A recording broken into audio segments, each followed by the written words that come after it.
जय श्री राम।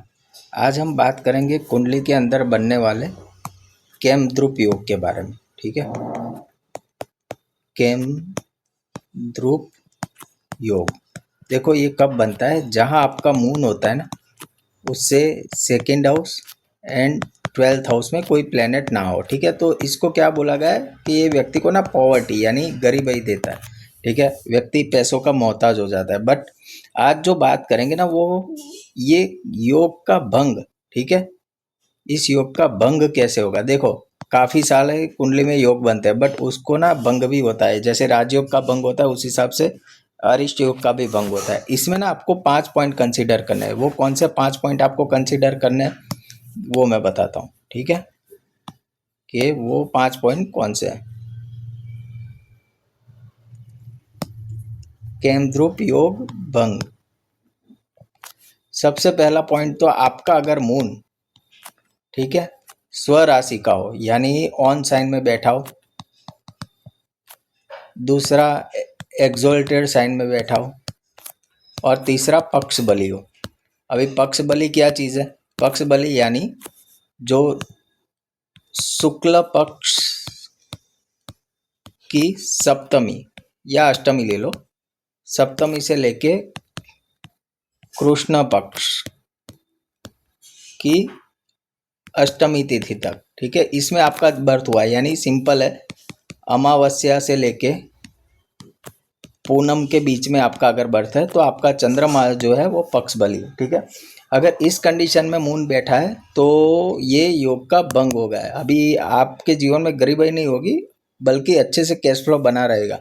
मान लो मून आपका फर्स्ट हाउस में ही बैठा है यहाँ पे, और खुद की साइन में 4 नंबर में बैठा हो। ठीक है, वो उसके खुद की साइन है, या तो 2 नंबर में बैठा हो क्योंकि वहाँ पे वो एक्सोल्टेड होता है। ठीक है, तो ये मून अब आपका अच्छा हो गया। अभी इसमें वो नियम लागू नहीं होगा केमद्रुप योग वाला। अभी दूसरा पॉइंट क्या है कि मून के साथ और कोई भी प्लेनेट सेम हाउस में हो। ठीक है, यानी मून के साथ आप मान लो कि यहाँ पे आपका मून है। ठीक है, तो साथ में कोई भी प्लेनेट बैठ गया, सन बैठ गया या फिर सैटर्न बैठ गया, कोई भी बैठ गया, तो भी अभी ये केमद्रुप योग कैंसिल हो गया। तीसरा है कि मून को जुपिटर की दृष्टि मिल जाए, यानी जुपिटर आस्पेक्ट कर ले आपके मून को। ठीक है, मान लो मून यहाँ बैठा है तो आपका जुपिटर या तो यहाँ पे बैठा तो यहाँ से 7वां एस्पेक्ट दे देगा, या फिर यहाँ पे बैठा है तो यहाँ से 9वां एस्पेक्ट जाएगा, या फिर यहाँ पे बैठा है तो यहाँ से 5th एस्पेक्ट से देख लेगा, तो भी ये योग कैंसिल हो जाएगा आपका।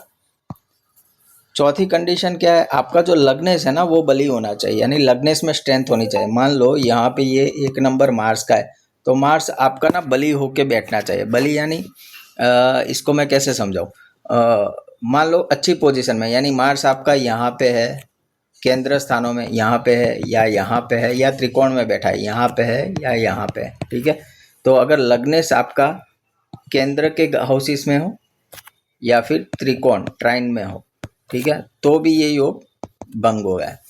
अभी जो 5वां है वो है आपका भाग्येश। ठीक है, भाग्येश आपका मजबूत होना चाहिए, यानी इस कुंडली में अगर बात करें तो देखो 9वें घर का जो भाग्येश है वो जुपिटर, और उसमें भी कंडीशन यही लगाओ।